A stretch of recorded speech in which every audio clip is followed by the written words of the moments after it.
دین اسلام میں اعتکاف کی بہت فضیلت بیان کی گئی ہے۔ اعتکاف رمضان المبارک کے آخری عشرے یعنی 10 دنوں میں عبادت کی غرض سے مسجد میں ٹھہرنے کو کہتے ہیں۔ پشاور میں رمضان المبارک کا آخری عشرہ شروع ہوتے ہی محلوں اور بازاروں کی مساجد میں سینکڑوں افراد اعتکاف کے لیے مساجد میں بیٹھ گئے۔ مساجد میں چادریں اور پردے لگا کر اعتکاف کے لیے ایک عارضی مقام مختص کر دیا جاتا ہے۔ معتکفین ذکر اذکار، قرآن خوانی اور عبادات میں مصروف ہو گئے ہیں۔ اعتکاف کی فضیلت کے حوالے سے ممتاز عالم دین اور وفاق المدارس خیبر پختونخوا کے ناظم مولانا حسین احمد کچھ یوں کہتے ہیں۔ آخری عشرے کے اندر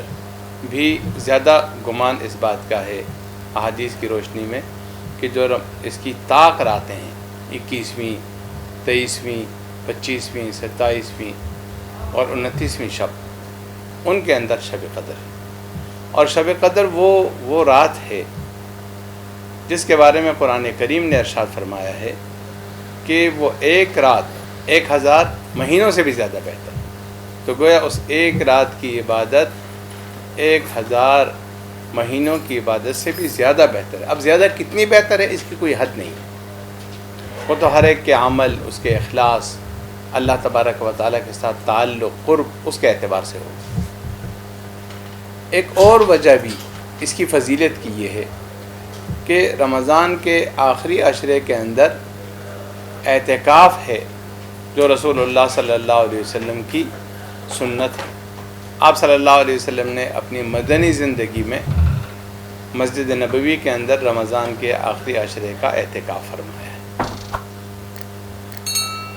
اعتکاف ایک تو واجب ہوا کرتا ہے، اور وہ اعتکاف ہے کہ جس کی کسی نے منت مانی ہو، نظر مان لی ہو، تو وہ اعتکاف مسنون ہے۔ دوسرا یہ اعتکاف ہے کہ اس وقت پوری دنیا کے اندر لاکھوں افراد وہ ہیں جو کہ اعتکاف میں بیٹھے ہوئے ہیں۔ یہ رسول اللہ صلی اللہ علیہ وسلم کی سنت ہے، رمضان کے آخری عشرے میں اپنے گھر بار کو چھوڑ کر، بیوی بچوں کو چھوڑ کر، اپنی ملازمت، اپنے کاروبار، اپنی مصروفیات، سب چیزوں کو چھوڑ کر مسجد میں آ کر پڑھ جانا، یہ اس آخری عشرے کی ایک خاص عبادت ہے، یہ مسنون ہے۔ اور ایک اعتکاف وہ ہے جو مستحب اعتکاف ہے کہ آپ جتنی دیر کے لیے بھی مسجد جائیں، آپ جاتے ہوئے نیت کر لیں کہ میں اعتکاف کی نیت کرتا ہوں۔ 5 وقت کی نماز کے لیے آپ جاتے ہیں، ویسے آپ جاتے ہیں، آپ نیت کر لیں تو جتنی دیر آپ مسجد کے اندر ہیں دوسری عبادات کا ثواب ملے گا، لیکن اس کے ساتھ ساتھ اتنی دیر مسجد کے اندر اعتکاف کا بھی ثواب مل جائے گا۔ یہ اعتکاف مسنون ہے۔ لوگ اعتکاف میں بیٹھ چکے،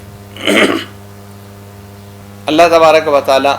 ان کا اعتکاف اپنی بارگاہ میں قبول فرمائے، لیکن جن حضرات کو یہ موقع نہیں ملا اور وہ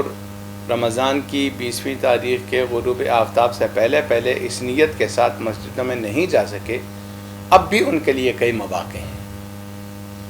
مثلا یہ کہ اگر وہ اس طرح کا پورا مسنون اعتکاف نہیں کر سکتے تو وہ اپنی ملازمت، اپنا کاروبار، اپنی جو بھی مصروفیات ہیں دن کی، وہ نہیں چھوڑ سکتے، تو کم از کم وہ اتنا کر لیں کہ وہ اپنا بستر لے کے مسجد کے اندر آ جائیں، مسجد کے اندر رہیں، صبح اپنے کاروبار، اپنی ملازمت، اپنے کسی جو بھی مصروفیت ہے اس کے لیے نکل جائیں، واپس مسجد کے اندر آئیں، گویا ان کی جو ضروریات ہیں ان کے علاوہ ان کا جو وقت ہوگا وہ مسجد کے اندر گزرے گا، یہ بھی ان کے لیے بڑا مبارک ہوگا۔ اگر کوئی یہ بھی نہیں کر سکتا تو پھر کم از کم رمضان کی جو آخری عشرے کی طاق راتیں ہیں، ان طاق راتوں کے اندر اس کا اہتمام ہو کہ وہ طاق راتیں مسجد کے اندر گزار دیں۔ ہو سکتا ہے اللہ تبارک و تعالیٰ اس کو شب قدر کی فضیلت عطا فرما دے۔ یہ مواقع ہیں مختلف اور اس سے ہم فائدہ اٹھا سکتے ہیں۔ رمضان المبارک کا یہ عمل، اعتکاف کا عمل، یہ بہت ہی مبارک اس لیے ہے کہ یہ اللہ تبارک و تعالیٰ کے در پر جا کر پڑھ جانا ہے کہ اے میرے رب، میں تیرا بندہ ہوں، تو میرا رب ہے، تو کریم ہے، میں تیری بارگاہ میں آ کر پڑھ گیا ہوں، اور میں معافی کا سوالی ہوں۔ اے اللہ تو میرے گناہ معاف فرما دے، مجھ پر اپنا فضل فرما دے، کرم فرما دے۔ اللہ تبارک و تعالیٰ تو بہت کریم ذات ہے، بہت ہی مہربان ذات ہے۔ ہماری اس دنیا کے اندر کسی نے قتل کا بھی جرم کیا ہو اور وہ مقتول کے ورثاء کے گھر کے سامنے گویا پڑ جائے کہ بس مجھے تو معاف کر دو، مجھ سے بہت بڑی غلطی ہوئی ہے، لیکن بس میں تو تب تک یہاں سے نہیں ٹلوں گا جب تک مجھے معاف نہیں کیا جائے گا، تو یہاں سخت سے سخت دل بھی اس کے لیے نرم پڑ جاتے ہیں اور وہ کہتے ہیں کہ چلو جی ہمارے گھر آ گیا ہے اور اب معافی کا سوال کر رہا ہے، تو ہمارے پاس تو اس کے سوا کوئی آپشن ہی نہیں ہے کہ ہم اس کو معاف کر دیں۔ تو جب دنیا میں سخت سے سخت دل انسان، ایسے موقع پر اس کا دل نرم ہو جاتا ہے، تو جو بندہ اپنے رب کریم کی بارگاہ پر جا کے پڑ جائے گا اور وہ بہت مہربان ذات ہے، تو اس کے گناہ کیوں کر معاف نہیں ہوں گے؟ اس کریم ذات سے امید، یقین کی حد تک امید اس بات کی ہے کہ اللہ تبارک و تعالیٰ ان تمام لوگوں کو معاف فرما دے گا اور ان پر اپنا فضل فرمائے گا۔ اور صرف یہ نہیں بلکہ اعتکاف کا اثر پورے علاقے کے مکینوں پر، سب لوگوں پر اس کا اثر ہوتا ہے، اس لیے کہ اگر کسی مسجد کے اندر جس میں اعتکاف کا ہونا ضروری ہے، سنت ہے، وہاں پر کوئی اعتکاف میں نہیں بیٹھے گا تو سب کے سب لوگ گناہگار ہوں گے۔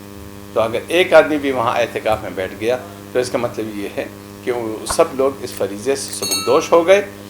اور وہ سب کی طرف سے ایک اعتکاف ہو گیا، اس کی برکات، اس کے فضائل، اس کے ثمرات سب کو گویا مل رہے ہیں۔ اس لیے وہ لوگ بہت زیادہ خوش قسمت ہیں جو اس آخری عشرے کے اندر اللہ تبارک و تعالیٰ کی بارگاہ میں اور اس کے گھر میں جا کر اللہ تبارک و تعالیٰ سے اپنے آپ کو بخشوانے کے لیے پڑ گئے ہیں۔ یہ ان کی بہت بڑی خوش قسمتی ہے، لیکن اس بات کا اہتمام کیا جائے کہ وہ اپنے اعتکاف کو تباہ نہ کریں، برباد نہ کریں، اس میں فضول اپنے اوقات کو نہ گزاریں، صرف سوتے اور کھاتے میں نہ گزار دیں، بلکہ ان کا زیادہ وقت وہ قرآن کریم کی تلاوت میں، نوافل میں، ذکر و اذکار میں،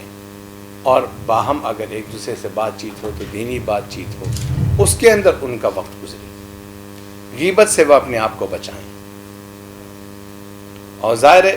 اس اعتکاف کی برکت سے آدمی بہت ساری چیزوں سے بچ جاتا ہے،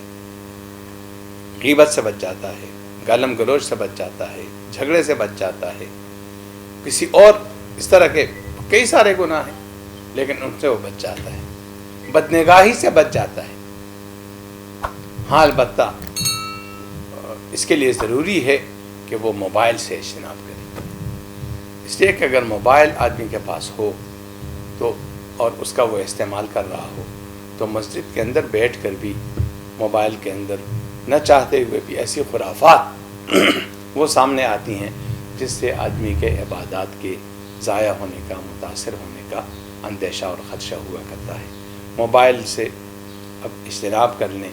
ایک عشرے کے لیے موبائل کو چھوڑ دیں، تو امید اللہ تبارک و تعالیٰ کی ذات سے یہ ہے کہ ان کا وہ عشرہ جو اللہ کے گھر میں گزرے گا وہ ان کی زندگی کو بدل کے رکھ دے گا اور ان کے اعمال کے اندر ایک بہت بڑی تبدیلی آئے گی، اور یہ ایک عشرہ جو وہ اللہ کے گھر میں گزاریں گے تو اس کی برکت سے ان کا پورا سال بہت ہی زیادہ بہترین گزرے گا اور ان کو اللہ تبارک و تعالیٰ اعمال خیر کی توفیق عطا فرمائیں گے۔